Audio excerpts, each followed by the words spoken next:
Kita semua tahu bahwa harta SDA sumber daya alam kita yang namanya nikel dikeduk habis-habisan untuk membuat Tiongkok jadi raja baterai dunia, yang mana harta kita bisa habis tanpa memberikan keuntungan ke bangsa dan negara. Apa buktinya kalau nikel yang dikeduk itu tidak memberikan keuntungan? Buktinya kita saat ini masih cari hutangan bernegaranya. Bisik-bisik di sana-sini di warung kopi sudah jadi pembicaraan umum, namun pejabat yang melindungi perampokan tambang nikel itu terlalu kuat. Jadi tetap saja pengadukan terjadi dan pengiriman dilakukan besar-besaran tanpa kita tahu isinya apa yang dikirim tadi. Mau litium, fero besinya, apapun yang nempel ikutan yang jauh lebih berharga dari nikel, kita tidak tahu. Orang pejabatnya semua baru semua, bernegaranya mana ngerti sih beginian. Kita ilustrasikan. Kalau Anda pedagang, Anda mau beli barang pasti semurah-murahnya. Ingat ya, Tiongkok itu platform berpikirnya adalah pedagang. Jadi kalau beli sesuatu, selain minta harga murah, pasti minta bonus yang banyak. Dalam dunia tambang, pengedukan bahan baku ada di dalamnya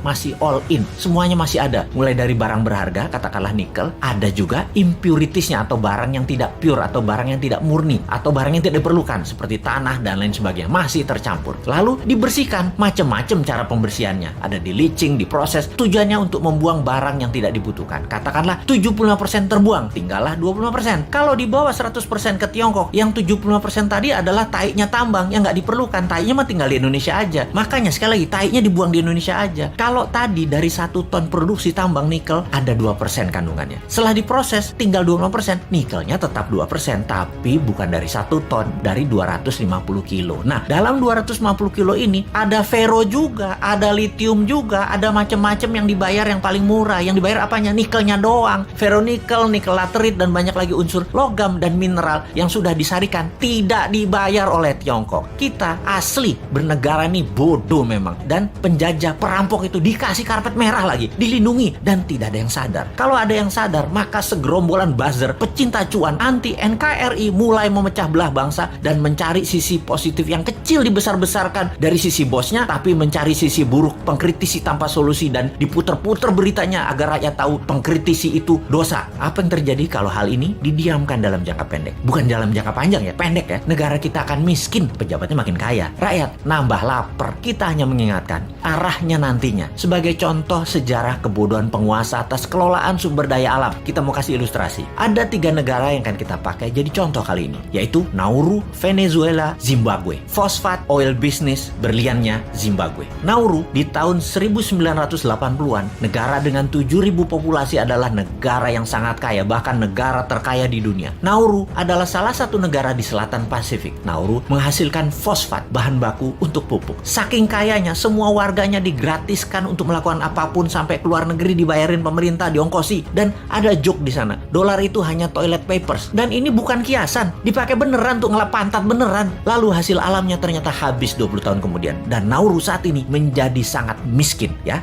Itulah cerita sederhananya. Venezuela dimanja dengan 95% minyak dan gasnya yang diekspor, membuat negara ini menjadi negara petrodolar. Begitu harga minyak anjlok dan uang hasil ekspor tadi hanya buat foya-foya, bukan untuk membangun sektor lain, Venezuela hyperinflasi dan menjadi negara miskin sekarang. Saat ini ketika harga minyak naik, Venezuela sudah tidak bisa produksi lagi dan tidak ada negara mau beli minyak dari Venezuela. Jadilah Venezuela negara paria, negara setengah gagal. Terakhir, Zimbabwe, penghasil berlian. Begitu tambang berlian habis, pecah perang saudara, ambyar negara Zimbabwe yang tadinya makmur dan menjadi salah satu negara termakmur di Afrika. Kesamaan ketiganya adalah tidak bisa mengelola sumber daya alam dengan baik, dijual murah, dikeduk asing, dilindungi pejabat yang berkuasa pada saat itu. Semoga kita bukan jadi negara yang keempat. Uang pinter semua kok pejabatnya, gak mungkin lah ditipu Tiongkok. Emangnya kayak bos men, bodoh beneran.